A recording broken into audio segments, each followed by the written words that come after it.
FM 103.3. 30 ans de soutien à la communauté. FM 103.3. Voici Laramée en direct avec François Laramée au FM 103.3. Salut, bienvenue à tous. Bienvenue, Laramée en direct, notre rendez-vous hebdomadaire du mercredi. Toujours heureux de vous retrouver aussi à l'antenne. J'espère que vous êtes de plus en plus nombreux.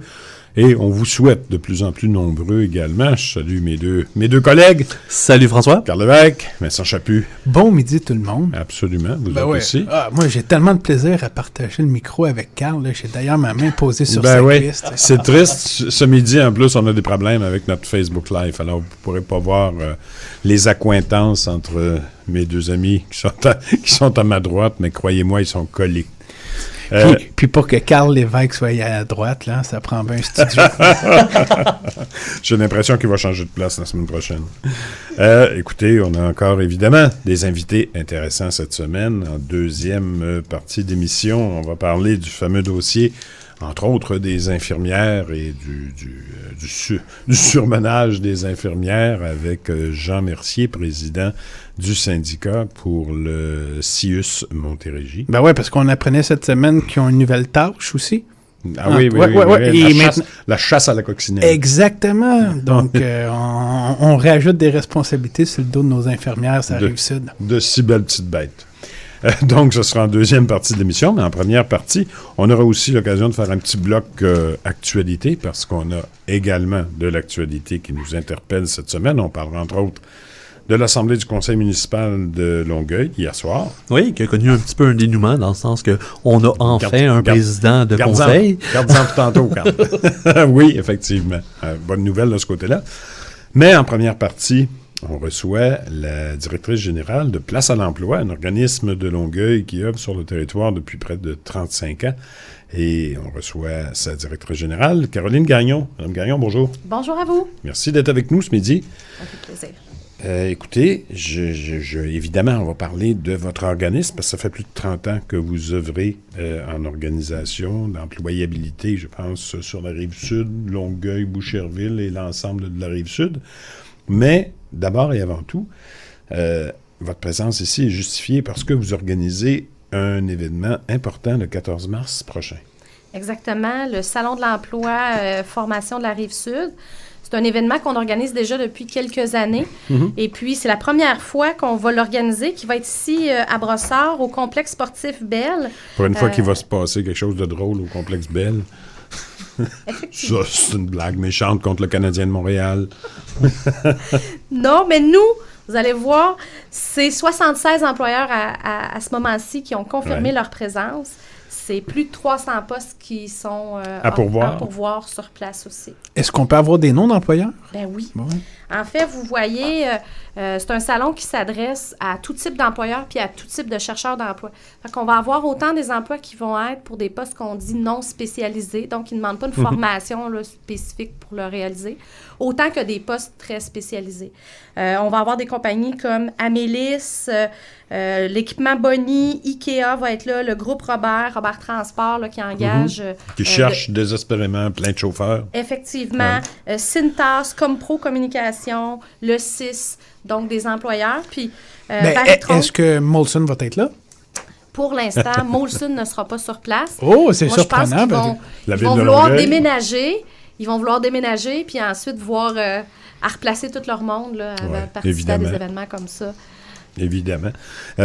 Place à l'emploi, donc, c'est pas la première fois que vous organisez le salon. Vous savez qu'il y a des besoins au niveau, évidemment, des employés. Mais dans les employeurs, ça a déjà été évoqué il y a quelques semaines, quelques mois même, qu'il y a quand même des secteurs en particulier sur la Rive-Sud, parce qu'on s'adresse aux gens de la Rive-Sud, où c'est plus problématique le recrutement des emplois. Quels sont ces secteurs ici? En fait, je vous reculerai juste pour vous dire...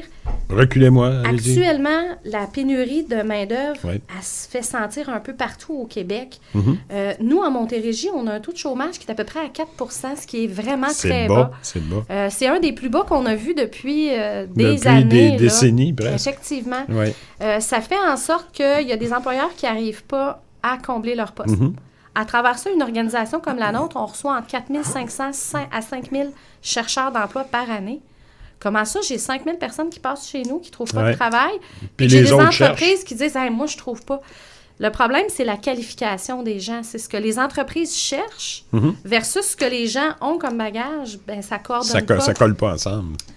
On va retrouver beaucoup des postes en électronique. Varitron, par exemple, est une Oui, entreprise c'est qui va chercher des sur- opérateurs, des gens qui vont faire...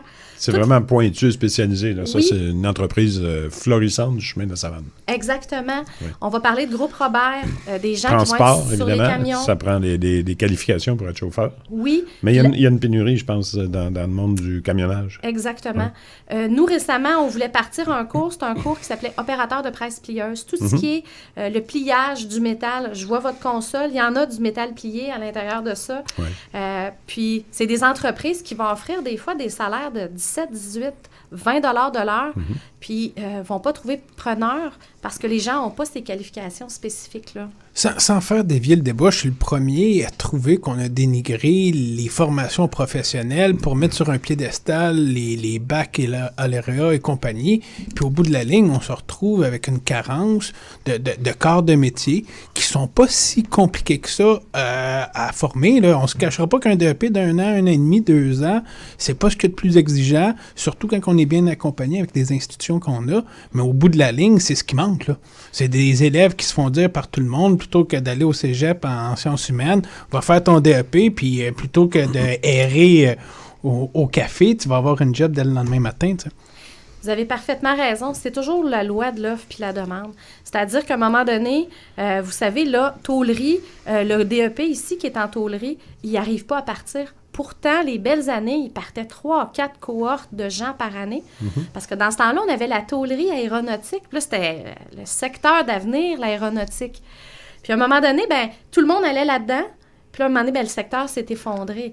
Fait que des fois, pour Puis corriger... les besoins étaient comblés aussi. C'est ça, des fois, pour corriger un problème sur le marché du travail, on se dit, écoutez, allez toutes là-dedans, on fait une grosse campagne de publicité, mais le temps que les gens aillent suivre leur cours puis finir leur cours, la pénurie est peut-être complétée. C'est là qu'Emploi Québec a un beau rôle à jouer.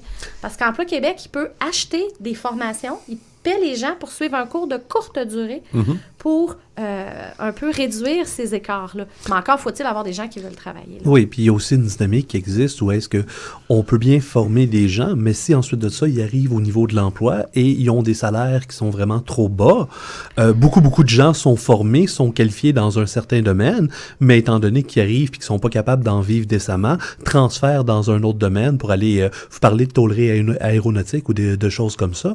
J'avais fait mise en œuvre de matériaux composites pour aller travailler dans le domaine de l'aéronautique moi-même.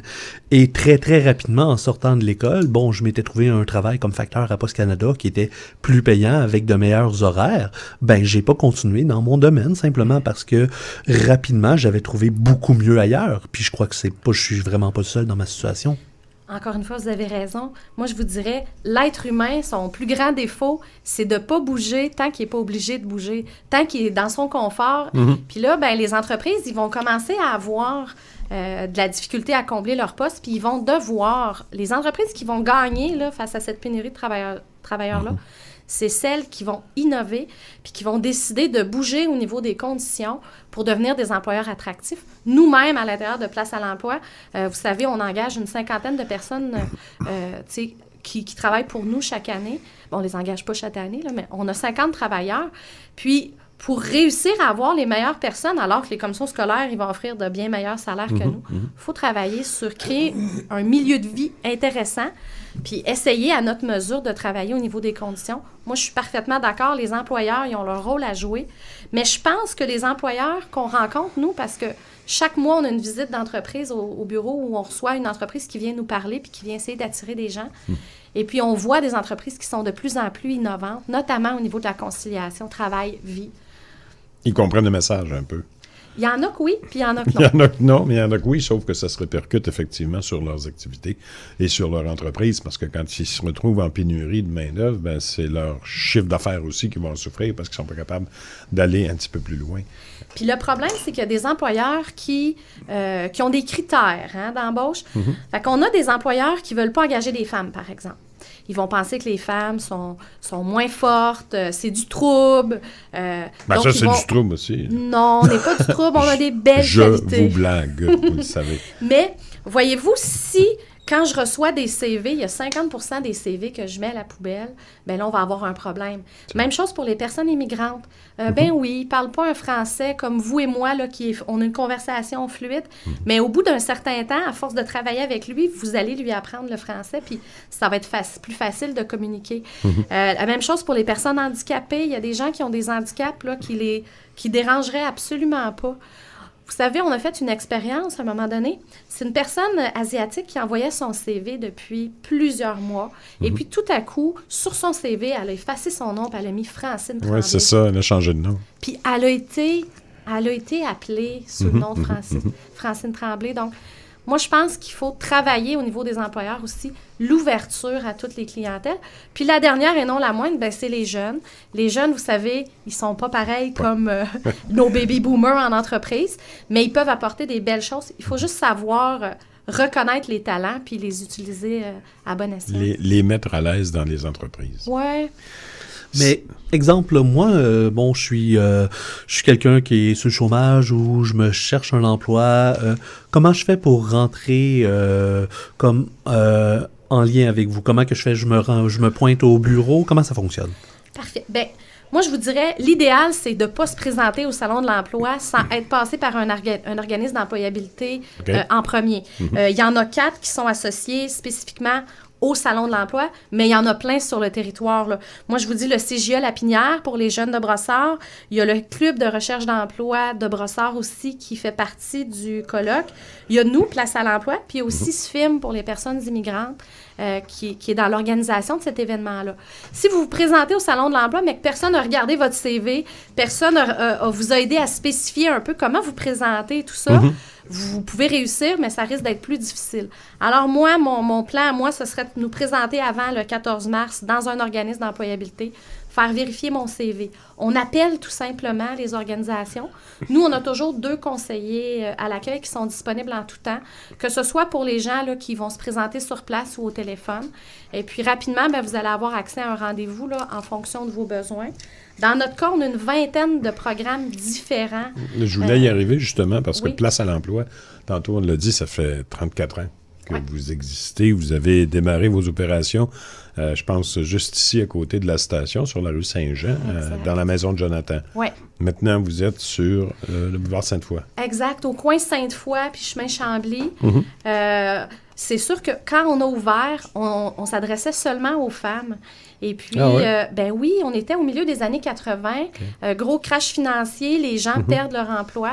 Et quand c'est difficile au niveau de l'emploi, ben qui perd son emploi en premier? Ben c'est souvent les femmes, parce qu'on va considérer que les femmes ont un revenu d'appoint, mais aussi parce que les femmes, elles s'intéressent beaucoup au secteur des services.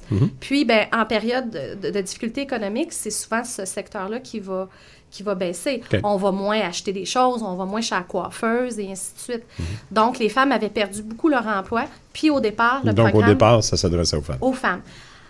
Il y a eu un virage à un moment donné. Oui, bien là, on s'est dit, bien, si on veut bien aider les femmes, pourquoi ne pas aider les adultes, les jeunes? Alors, à mesure qu'à Longueuil, on ouvrait un organisme, au lieu de l'ouvrir dans une autre bâtisse, on l'associait avec notre organisation. Donc, le Carrefour Jeunesse Emploi Longueuil, dans les autres villes du Québec, c'est un carrefour qui est indépendant. Nous, il est intégré dans Place à l'emploi. Chez vous. Fait qu'on offre des services spécifiques pour les jeunes. C'est ce que j'étais pour dire, les services que vous offrez. Oui. Jeunes, femmes, hommes, en approche spécifique. On va s'adresser autant aux gens qui ont besoin juste d'un CV. C'est ça, parce que vous avez de l'aide au retour à l'étude aussi. Oui. Là, c'est ça, vous êtes vraiment un guichet unique là, pour l'employabilité, dans le fond. C'est pas juste faire un CV, c'est accompagner tous les groupes d'âge, puis avoir un service personnalisé qui va permettre des retombées concrètes, puis surtout... C'est ça va au-delà. Et d'éviter une multiplication d'OSBL, puis tout le monde de chicaner pour du financement. Il y a ça aussi là, qui est noble de votre côté. Là. C'est en plein ça. C'est parce que des fois, on ne le sait pas. Au début, là, moi, je suis prestataire de l'aide sociale ou je suis sans revenu direct d'emploi. Je ne sais pas où commencer. J'ai-tu besoin de retourner aux études? Qu'est-ce que j'ai envie de faire? Fait qu'on va partir autant avec la personne qu'on va dire qu'on va faire de l'exploration des possibilités.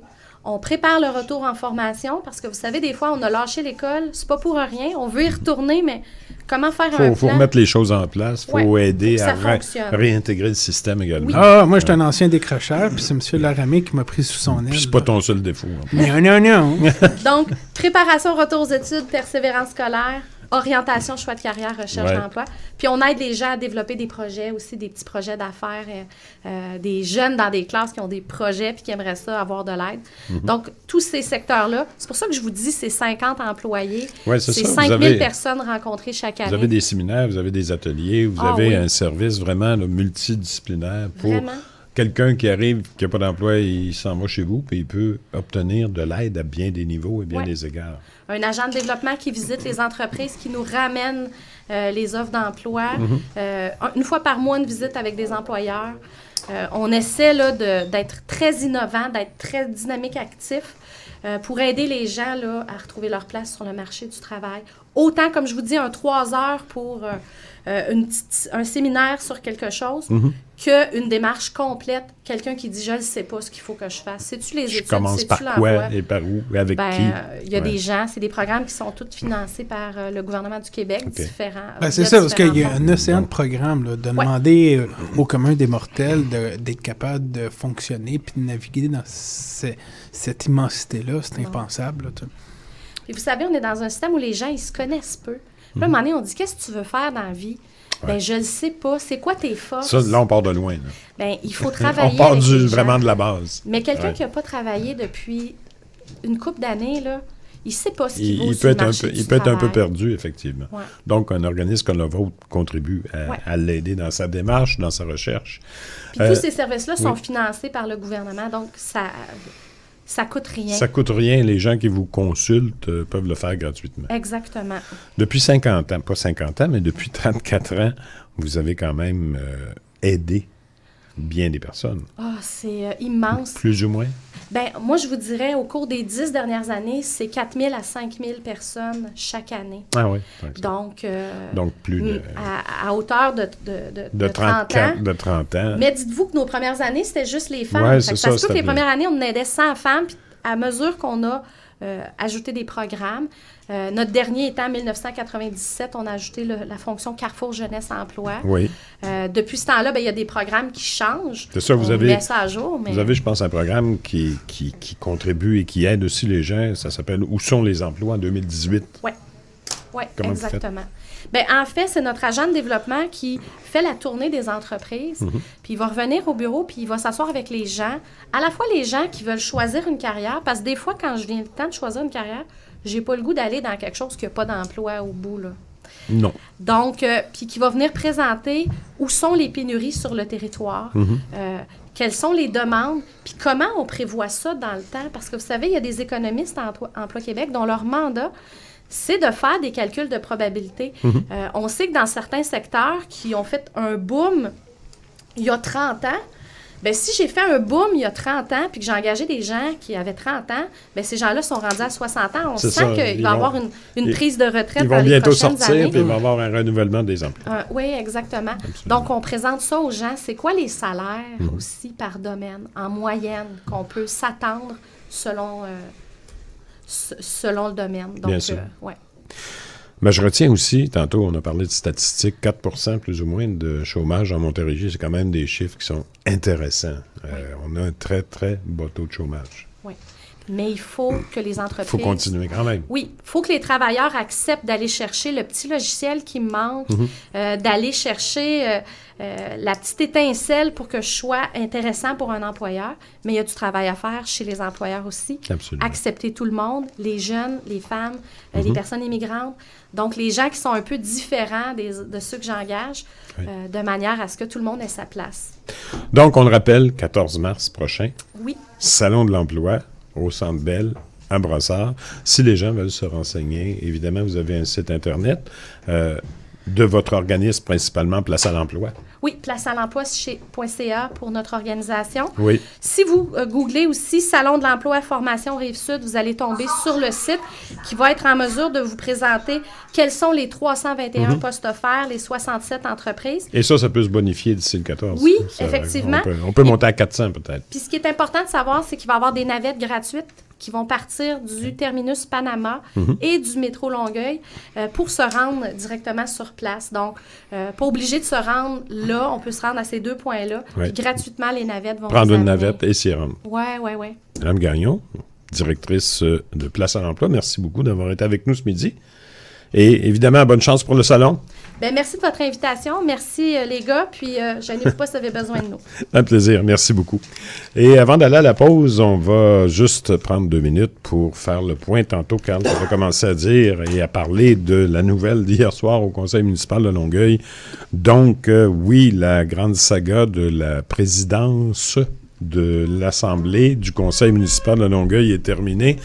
Le conseil a finalement statué. Ça prenait un vote aux 2/3. Et hier soir, tu étais là, Carl? Oui, tout à fait. Écoutez, hier soir, il y a eu un vote à l'unanimité, en fait, pour M. Jonathan Tabarra. Ouais. En fait, on se souvient, il y a quelques semaines, le Parti Action Longueuil au pouvoir avait proposé le nom de Jonathan Tabarra Voilà. à l'époque de la confrontation. Oui, si la on première veut, fois, le premier soir. Voilà, exactement.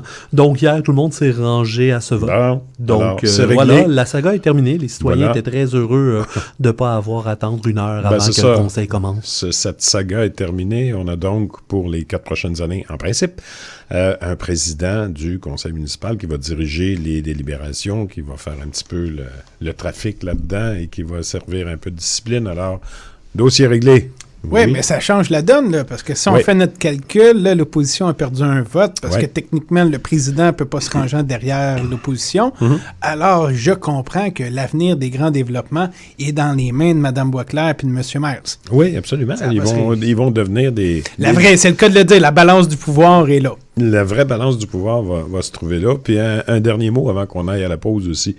Je lisais tantôt, avant notre rencontre dans le Courrier du Sud, on reprend encore pas la guéguerre, mais la compétition des chroniques dans le Courrier du Sud, parce que la mairesse, Sylvie Parent, a toujours une chronique à chaque semaine. Et puis là, cette semaine, avec le logo de la ville de Longueuil, cette fois-ci, il faut le noter, parce que la première fois, c'était option citoyen.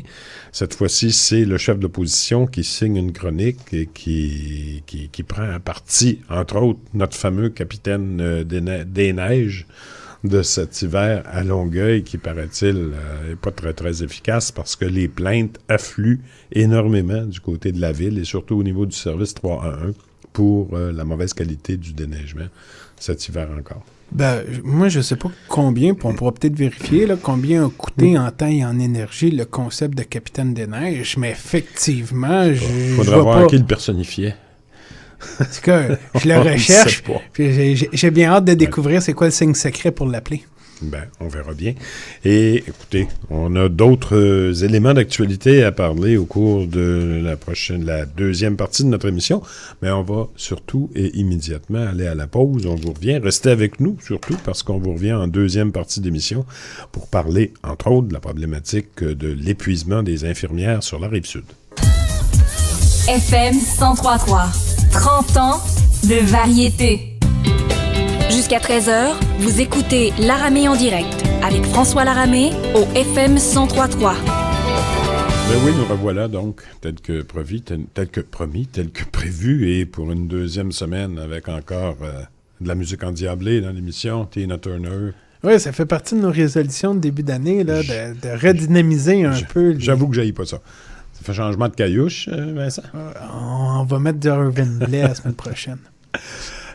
Donc, je le disais, avant qu'on aille à la pause, il y a quand même quelques éléments d'actualité cette semaine qui nous ont interpellés sur la Rive-Sud, comme toujours, et par des gens qui font l'événement, des gens qui font l'actualité. On a donc passé au travers du conseil municipal hier soir à Longueuil avec la nomination d'un nouveau président pour les 4 prochaines années, ce qui va faire du bien. Ça va enlever un petit peu de pression sur les conseils municipaux. Je le disais aussi, juste avant d'aller à la pause, On fait beaucoup de chroniques dans le Courrier du Sud d'aujourd'hui avec le chef de l'opposition, Xavier Léger, qui propose, parce que, je le disais rapidement, il semble y avoir de sérieux problèmes de déneigement cette année du côté de Longueuil. On sait qu'il y a eu des conditions piquantes. C'est ça, exactement. S'il y a quelqu'un qui sait de quoi on parle quand on parle de conditions difficiles cet hiver, ouais, non, mais écoute, faut toi, dire le Poste Canada. Écoute, faut dire, bon, c'est beau jeter la pierre à la ville, jeter la pierre aux déneigeurs. Écoutez, on a un des hivers très, très infernal qu'on a eu dans les dernières années. C'est sûr, si on compare à l'an passé où le 24 décembre, on était en shirt, en t-shirt, faisait 15 degrés. On joue au golf. C'est ça, exact. Fait que, tu sais, on a vraiment un hiver différent et les conséquences qui viennent avec. Je te dirais même, pour l'avoir entendu, je pense que c'est la nuit dernière ou la nuit d'avant, là, les équipes dans les rues s'affairent même à briser, là, parce que c'est un peu plus doux, à briser la glace, à essayer de ramener des conditions correctes. Puis comme la ville disait hier, écoutez, toutes nos équipes sont en service. Je veux dire, à un certain point, quand 100% de ton monde font un travail puis ils font les heures maximales obligatoires, il y a quand même une limite que tu peux demander. Oui, c'est ça. Tu as bien raison. Non, le problème n'est pas là. Le problème, c'est dans le déséquilibre de la qualité des services de déneigement. Je pense que d'avoir là, n'importe qui est capable de se promener d'un bout à l'autre, non seulement de l'arrondissement, mais après ça de la ville, va voir qu'on n'a pas la même qualité. Puis c'est là ce qui cause problème, tu sais, de penser que les alentours... mais aussi en termes de qualité de déneigement. Puis tu sais, je lisais aujourd'hui justement dans le Courrier du Sud, Xavier Léger, qui propose la mise en place d'un comité de déneigement composé d'élus des 3 arrondissements, de fonctionnaires et des citoyens, comme propose également Longueuil citoyen. Ça commence à être lourd. Excusez-moi, là, on s'entend. On charrie un peu. Là-dessus, je te rejoins. Il y a du monde qui connaissent leur job aussi. Puis comme le disait Carl tantôt, on a un hiver exceptionnel en termes de précipitation. Il pleut, il neige, ça gèle, ça dégèle, ça fait des croûtes, c'est épouvantable. Puis il reste aussi que c'est loin d'être uniforme au sein de la ville, là, parce qu'il y a des endroits où on ramasse la neige, puis il y a des endroits où on l'envoie chez le terrain. C'est ça. Fait qu'à partir du moment qu'il n'y a pas de ramassage, c'est normal. Là. C'est ça. Autre dossier intéressant cette semaine, il y a notre fameuse députée, toujours Martine Ouellette, qui fait couler un petit peu beaucoup d'encre. Elle passe à go pas mal, là? Elle veut passer à go, elle va passer à go, puis elle va avoir à peu près 100 000 $ pour un salaire de chef du Bloc québécois au cours de la prochaine année, aussitôt qu'elle aura terminé son mandat de députée de Vachon. Encore une fois, ces 2 chapeaux... il y a des gens qui trouvent que c'est lourd à porter et ça sert pas grand monde. Ça fait une belle rémunération au prorata d'élus qui sont. Il y a ça. Tu sais, on parle beaucoup des deux chapeaux de Martine Ouellette, c'est vrai. Par contre, il ne faut pas oublier que dans d'autres cultures politiques, entre autres en France, le cumul des mandats est une chose classique qui existe énormément. Oui. Donc, c'est quand même, c'est moins classique qu'on voit ça au Québec, au Canada. Mais bon, c'est pas dans notre historique, c'est pas dans notre culture. Et j'en suis pas non plus contre le salaire des élus. Là. Non, moi non plus. Je pense qu'il n'y a pas personne qui est contre le salaire des élus. La double candidature, on en a déjà parlé. C'est sûr que c'est plus de l'époque de l'Union nationale que d'aujourd'hui, mais le problème, c'est pas ça tant qu'à moi. Là. C'est que là, on parle d'une chef qui se fait voter par ses membres avec même pas 1000 personnes dans la place, un salaire de 100 000, puis qui est même pas reconnu comme parti officiel à la Chambre des communes en plus. Là. Les belles années du Bloc là, sont derrière nous, puis là, on le compte de banque n'est pas très gras. Non, mais il y a du tie-wrap et du coroplace qui ne seront pas posés à cause de ce salaire-là. C'est fort possible.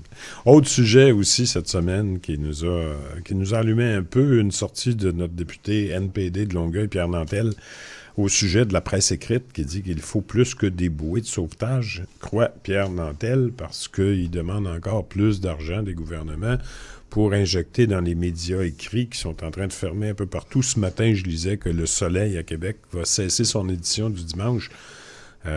Encore une fois, je le répète, là, je comprends pas comment on peut, encore une fois, solliciter le gouvernement pour subventionner des médias qui sont en mutation. C'est comme de fouetter un cheval qui est en train de mourir. Ouais, bon, disons, toi et moi, on sait tous les deux qu'on n'a pas vraiment le même point de vue là-dessus.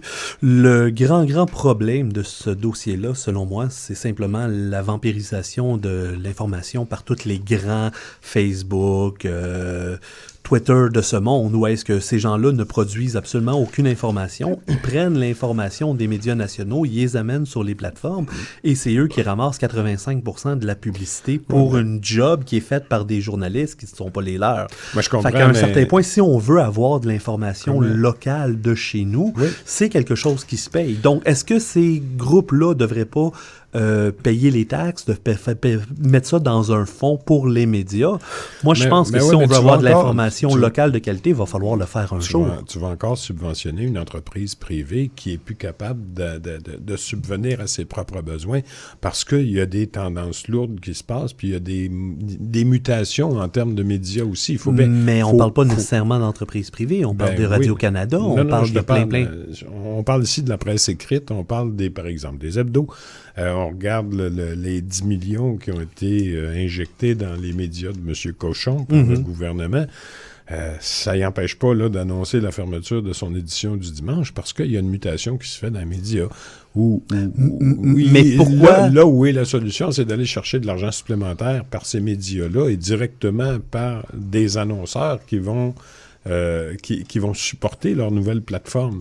Là, tu demandes au gouvernement, tu demandes à toi, à moi, dans mes poches, de mettre de l'argent. Non, je demande simplement à ce que ces entreprises-là qui prennent tout l'argent, il y ait un fonds, mettons une taxe, un fonds qui soit dédié aux médias d'information pour être filé. C'est une radio comme le 103.3, le TVRS, où est-ce que tu travailles, c'est des médias communautaires. Qui sont subventionnés. Ben oui, voilà. Il faut qu'ils soient. Il faut. Moi, ce que je veux savoir, c'est si Carl est d'accord avec le fait que Québec subventionne les médias de M. Cochon.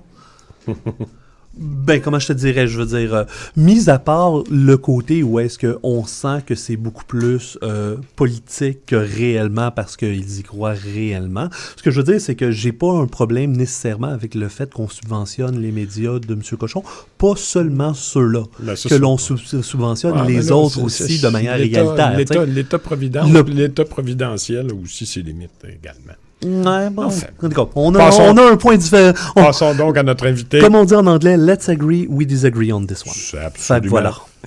Parce que pour notre dernier segment d'émission, on reçoit, je l'avais dit d'entrée de jeu tantôt en début d'émission, on reçoit Jean Mercier, qui est président du syndicat CSN du CIUS Montérégie. Et qui, bien sûr, le Conseil a fait une conférence de presse il y a quelques jours pour dénoncer certaines situations. Mais je vais surtout laisser M. Mercier nous en parler. D'abord, bonjour. Merci d'être avec nous, M. Mercier. Bienvenue à l'émission. Bonjour, merci. Oui. Quel est le problème cette fois-ci? On parlait tantôt avant d'entrer en nombre de structures. L'occasion que vous étiez servi là, pour dénoncer le projet de loi 10 du ministre Barrette qui est sorti en 2015 qui regroupait les établissements, de tous les établissements d'un même territoire. Puis là, pour vous faire une histoire courte, je sais que les gens, c'est beaucoup de technique, mais en Montérégie, il y a... Le gouvernement a divisé Montérégie-Est, Centre et Ouest, et nous sommes Montérégie-Centre, 6 Montérégie-Centre. Donc, ça nous a donné les fusions avec les établissements de la région de Saint-Jean, de Charlemagne autour, INLB, ainsi que l'ancienne agence, presque 10 000 employés. Donc, cette méga structure-là qu'on juge très difficile à gérer a amené une panoplie de réorganisation et organisation et autant le personnel que la direction ont passé plus de temps au cours des dernières années à se réorganiser qu'à régler les problèmes qu'on a vus partout. Là.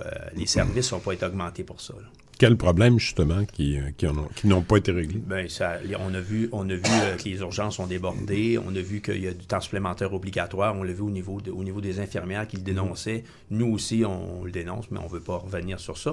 Mais il y a plein de choses qui ne sont pas réglées, d'autant plus qu'au niveau de nos conventions locales, nos dispositions locales de la convention collective, il faut les renégocier à la suite de cette fusion-là qui amène, écoutez, on va être un an on avait 1 an et demi à renégocier ça, mais c'est de l'énergie, c'est de l'argent, c'est du temps, autant qui est mis là, qui n'est pas mis au service à la population, puis c'est de la réorganisation.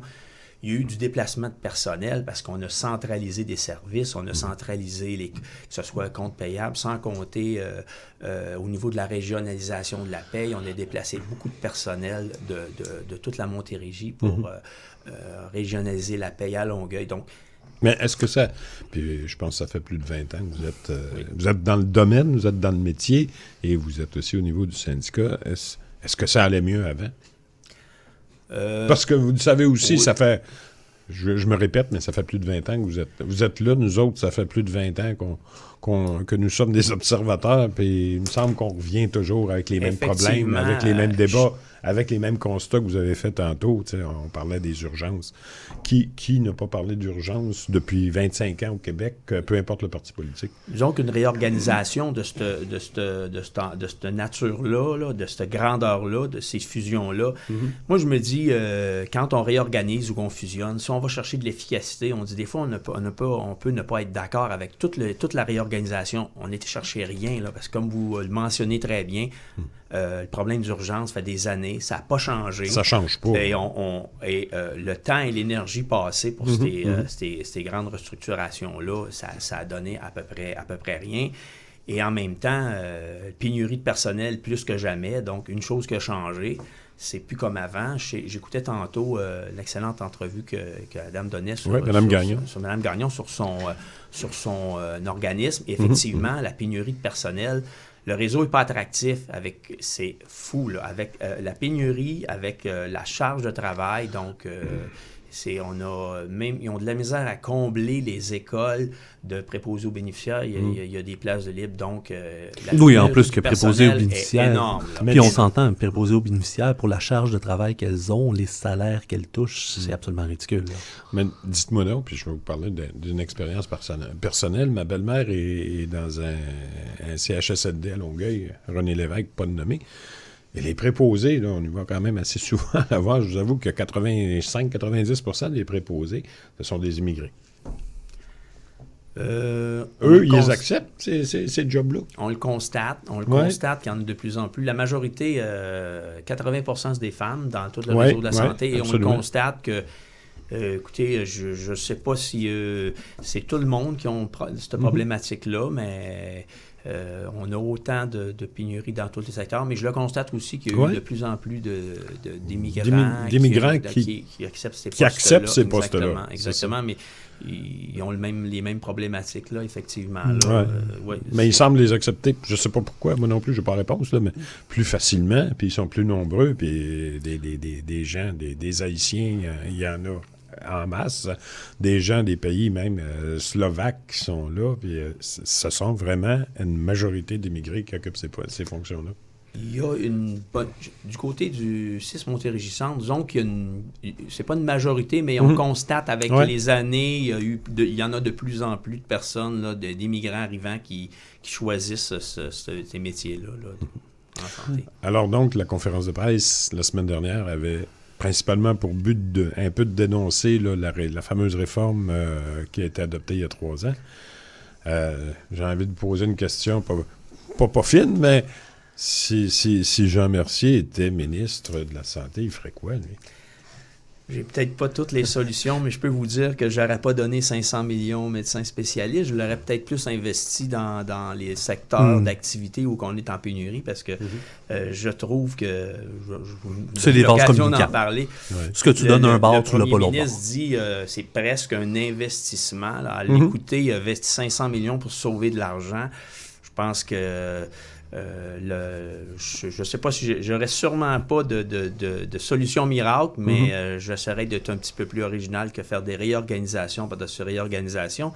Moi, du côté moi, je viens d'un CLSC, c'est notre 3e fusion, puis je pense que vous l'avez mis d'entrée de jeu. La première fusion, ça avait l'objectif de régler des problématiques qui n'a pas réglé grand-chose, à part de grossir les établissements puis dans la structure. La 2e fusion, est devenue... l'objectif également, c'était pour régler les problèmes, ainsi que la 3e.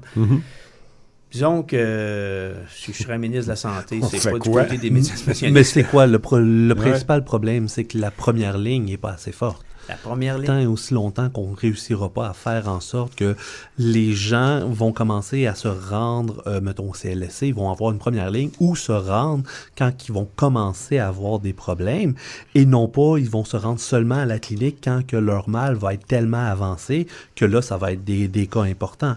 Je pense qu'il va vraiment absolument falloir trouver un moyen de renforcer la première ligne. C'est essentiel. Exactement. Il y a un ami qui me disait il s'est fait mal cette semaine. Il arrive à une clinique à 6 h du matin. Je suis 45e. À 6 h du matin, ça rouvre à 8 h. effectivement, là, ça n'a aucun sens là, qu'on soit rendu là. Mais je comprends pas ça. Qu'est-ce qu'on fait? Parce que le problème est réel, vous l'adressez aussi, puis je pense que l'ensemble de la population le connaît aussi, puis tout le monde le déplore et le dénonce, mais on fait quoi demain matin pour essayer d'améliorer ce service-là? C'est sûr qu'on vit une grosse pénurie, l'épuisement du personnel, de l'absentéisme et tout. Faut rendre le réseau attractif. Il faut trouver un moyen de... C'est plus une... Ben justement, en question d'attrait, est-ce que vous êtes capable de donner le salaire moyen d'un préposé aux bénéficiaires? Un préposé aux bénéficiaires, là, il y a une échelon entre 18 et quelque chose jusqu'à 21 $. Et en haut de l'échelon, là, c'est 21 et 30. Là. De mémoire, je ne l'ai pas, mais à peu près ça. Plus ou moins 20 $. Exactement. C'est un salaire d'à peu près 21 $ en haut de l'échelon. C'est ça. Pour ce qui est des employés d'entretien, spécifiquement les corps de métier rattachés à la mécanique, on est à... OK. Au niveau des services techniques, moi, je viens des services techniques. C'est ça, c'est pour ça. Moi, je suis ouvrier de maintenance. Mon frère l'était pendant longtemps aussi, okay. C'est pour ça. Moi, je suis ouvrier de maintenance, mais je vais aller comme un gars de métier. Là, c'est 22-23 $ de l'heure. En partant. Et vous savez que la construction là, des mécaniciens de machinerie fixe, des mécaniciens de bâtiment, c'est 35 $, 36 $. On a aussi une problématique sérieuse vis-à-vis ça, parce que moi, en ce moment, le problème que je vois quand vous me dites ces chiffres-là, c'est plus payant réparer des machines que réparer des humains. C'est définitivement ça. Oui. Je pense qu'il y avait on fait une petite aparté, là, mais on faisait une petite farce à l'époque quand les employés des CPE voulaient aller chercher du salaire et c'était plus payant de garder des animaux dans un zoo que de garder nos propres enfants. C'est l'argument. Vous avez raison. Mais même là, comparativement au secteur privé, quand tu es un métier fait 35 $ de l'heure, 22, 23 dans le réseau, 24, on a beaucoup de difficultés également, ce qui fait qu'on sous-traite beaucoup. Hein. Quand on arrive dans des secteurs où on a une pénurie, on n'a pas de peintre, d'électricien, plombier, et qu'on est obligé d'aller acheter des heures d'une agence à 50 $ de l'heure plus taxes, ça crée c'est notre argent. Hein. C'est toujours notre argent. Puis il y avait eu aussi tout le dossier d'Optilab aussi, que j'avais vu sur votre site, sur le site du syndicat aussi, qui avait été un autre dossier dans cette réforme-là. Exactement. C'est Optilab, là, ça a l'air... c'est simple, c'est la centralisation des activités laboratoires à un seul endroit. Et c'est l'endroit qui a été choisi, c'est l'hôpital Charlemagne. Donc, toutes les analyses de la Montérégie sont faites là. Donc, la mécanique, le transport, tout ça, l'exactitude, et on dit la précision des tests va avec les échantillons, la qualité. Fait que toute cette structure-là, de toute façon, il y a un délai sur la construction parce que juste le transport et la logistique, c'est énorme. Donc, ça aussi, c'est une autre affaire. On ne trouvait pas ça logique, mais à terme, c'est beaucoup de personnel qui vont être déplacés. Sorel, Valleyfield, pour venir. On fait même une analyse de coccinelle par les temps qui courent en plus, à Charlemagne. Petite blague en passant qui n'est pas bien drôle, parce que on a vu ça cette semaine, la présence de coccinelle dans les salles d'opération. Oui, écoutez... Puis en fait, c'est pas nouveau, un peu parce que inquiétant. Je crois que c'est genre le laboratoire 7 ou quelque chose de même cet automne, il y a eu à l'hôpital Charlemagne. Puis, il y a eu des dénonciations, mais les hôpitaux, c'est comme les écoles. La vétusté, sont vieilles.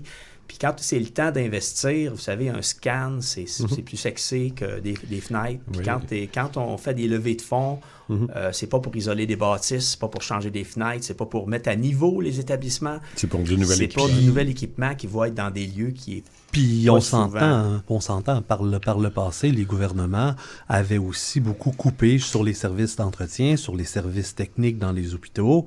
Donc, ça l'a pas aidé, ça non plus. Tu sais, je veux dire, c'est difficile de s'assurer qu'il n'y ait plus de bactéries dans un hôpital si tu as coupé sur l'entretien. Si tu coupes sur les lunchs, tu coupes à peu près sur tout alentour. Exactement. Tu sais, c'est comme je vous expliquais, que c'est quand on achète de l'équipement, il y a eu beaucoup de coupures. Il n'y a surtout pas eu de mise à niveau. C'est comme les écoles depuis plusieurs années et on se réveille avec des établissements tellement... Comme nos routes, Nos routes, nos établissements, nos écoles, on est en arrière. Tout ce qui est infrastructure puis qui paraît moins. Exactement. Je reviens à votre conférence de presse en conclusion. Ce que vous demandez au gouvernement, dans le fond, c'est plus de stabilité, plus de conciliation travail-famille et moins de précarité au travail. Exactement. Sont-ce des vœux pieux? Donc, parce qu'au niveau de cette réforme-là, il faut renégocier les matières de notre convention locale et des matières aussi importantes comme probation, déplacement, liste de rappel, mutation volontaire, semaine de travail, horaire de travail. Tu sais, on a beaucoup, on faut refaire ces parties-là. On veut sauter sur l'occasion de dire, un instant, là, on est rendu un territoire, je ne sais pas, là.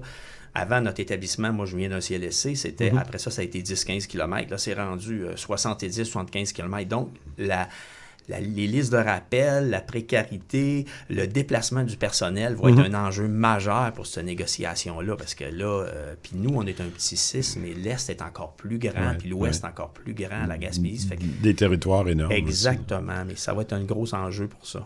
Bon, alors on verra bien si le gouvernement, dans ce dossier-là aussi, est attentif à vos demandes et à vos souhaits, parce que vous l'avez dit aussi tantôt, c'est rendu gros, c'est rendu énorme, et ça fait 25 ans, ça fait 30 ans qu'on fait les mêmes constats. Ben, c'est ça. Moi, j'ai attendu 1h30 ce matin pour voir un médecin, je ne l'ai pas vu encore, puis je me prépare avec mon kit de survie, passer la soirée à l'urgence pour avoir un diagnostic. Mais toi, dans ton cas, s'il y a un médecin qui te voit, c'est sûr qu'il te garde. Ouais, ils vont me mettre en psychiatrie. Pour de multiples raisons, en plus. Écoutez, ça met presque un terme à notre émission. Je voudrais d'abord, M. Mercier, vous remercier évidemment, voilà. Président du syndicat, je le rappelle, du 6 Montérégie. Alors, bonne chance dans vos négos. De notre côté, il nous reste à peine 1 minute pour vous parler de l'actualité dont il était question tantôt. On en avait fait presque le tour. Un autre élément peut-être à souligner officiellement, maintenant, on en a glissé un mot la semaine dernière, mais les fameuses battures taillandiers du côté de Boucherville demeurent de propriété fédérale, contrairement aux souhaits de quelques groupes locaux qui voulaient que ce soit annexé au Parc des îles de Boucherville et à la CEPAC. Personnellement, je trouve que c'est une bonne nouvelle parce que c'est la meilleure façon de conserver intact ce territoire qui est complètement vierge et qui va le demeurer parce que la CEPAC, pour avoir vu un peu ce qu'ils ont fait comme aménagement dans le parc des îles de Boucherville, c'est pas toujours évident. Ils sont interventionnistes pas mal. Alors, si on veut conserver un territoire sauvage, je pense que le fédéral fait une belle on job. pourrait dire ça va être pas mal les dernières terres de la couronne dans le 514 et 450. Oui, c'est ça. Et ça demeure sauvage, ça demeure tel quel. Pour la semaine prochaine, on peut déjà vous dire qu'on a des invités qui sont avec nous. La semaine prochaine, on aura entre autres Franck Michel, qui était à Culture Montérégie, qui s'en va DG du Théâtre de la Ville. Et on aura aussi l'ancienne conseillère municipale et maintenant de retour à la station, France Dubé, qui va être avec nous. Alors, il me reste à vous souhaiter une très bonne semaine. On vous donne rendez-vous mercredi prochain de midi à 13h, toujours pour notre même rendez-vous. Bonne semaine à tous. Salut messieurs aussi. Et on se revoit la semaine prochaine.